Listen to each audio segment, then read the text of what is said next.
vision du monde que lui offraient les sciences et celle que proposait... Bonjour, aujourd'hui nous allons voir ce qu'il faut connaître à propos de la civilisation iranienne.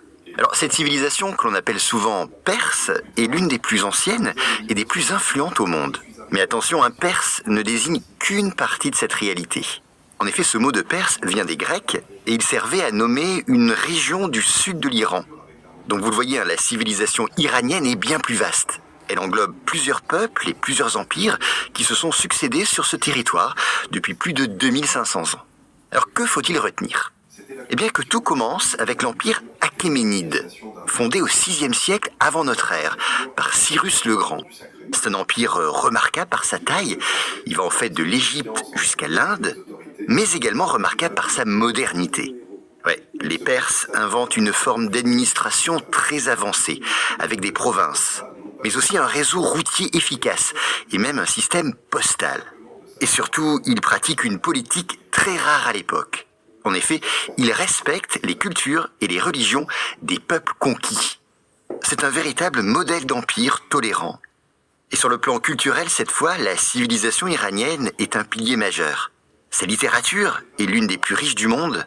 On peut citer ici le poète Ferdowsi, avec son livre Le Livre des Rois, qu'il a écrit en l'an 1000 et qui raconte l'histoire mythique et héroïque de l'Iran. Et puis plus tard, des figures comme Hafez marquent profondément la poésie mondiale, avec des textes à la fois mystiques et universels qui sont encore lus aujourd'hui. Quant à l'art persan, il est tout aussi remarquable. Son architecture, notamment avec ses mosquées aux coupoles turquoises et ses motifs géométriques complexes, et les miniatures persanes, parmi les plus raffinées de l'histoire de l'art. Et puis comment ne pas parler des sciences, avec des savants iraniens qui ont joué un rôle essentiel, surtout durant le Moyen-Âge. Citons ici Avicenne, de son vrai nom Ibn Sina, qui a révolutionné la médecine avec des ouvrages qui font autorité en Europe pendant des siècles. Mais c'est vrai également en mathématiques, en astronomie et en philosophie. L'influence iranienne, là, a été majeure, notamment à travers la transmission du savoir grec enrichi et développé. Enfin, retenez que la civilisation iranienne est aussi une culture de la synthèse, située au carrefour de l'Orient et de l'Occident. Elle a absorbé et transformé de nombreuses influences, à la fois mésopotamiennes, grecques, indiennes et islamiques, pour créer une identité unique. Ainsi, cette civilisation a été une des grandes matrices culturelles de notre monde. Au XIe siècle, l'empire perse n'est plus celui de Cyrus ou de Darius. Mais la région reste quand même un carrefour de pouvoir, d'intrigues et de rivalités religieuses. Et c'est dans ce contexte qu'apparaît un homme singulier, Hassan-i-Sabbah. Alors il est brillant, il est austère ici et presque mystique. En tout cas, il s'empare en 1090 d'une citadelle nichée dans les montagnes. Son nom, Alamut, c'est-à-dire le nid d'aigle. Et à partir de ce repère isolé, il va construire patiemment un réseau clandestin d'une efficacité redoutable. Et là, son arme n'est pas une armée classique, mais plutôt des hommes entraînés à l'infiltration, à la patience et au meurtre ciblé.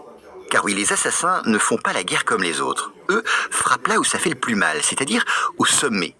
Et dès lors, les vizirs, les gouverneurs, les chefs militaires, aucun d'entre eux n'est hors de leur portée. Ils s'introduisent, attendent le moment parfait, puis exécutent leur cible au poignard, souvent en public, pour marquer les esprits. Alors très vite, leur réputation dépasse les frontières de la Perse. Même les croisés, pourtant aguerris, redoutent ces tueurs invisibles. Le simple fait de recevoir un message signé de leur chef suffit en fait à faire plier un souverain. En tout cas, c'est arrivé dans certains cas. Et autour d'eux, forcément, la légende enfle. On raconte que Hassan-i-Sabbah manipulait ses recrues, les plongeant dans des jardins paradisiaques après les avoir drogués, pour leur faire croire qu'ils avaient goûté au paradis promis. De retour à la réalité, ces hommes seraient devenus prêts à mourir pour y retourner. Alors, vérité historique ou propagande de leurs ennemis, difficile à dire, bien sûr.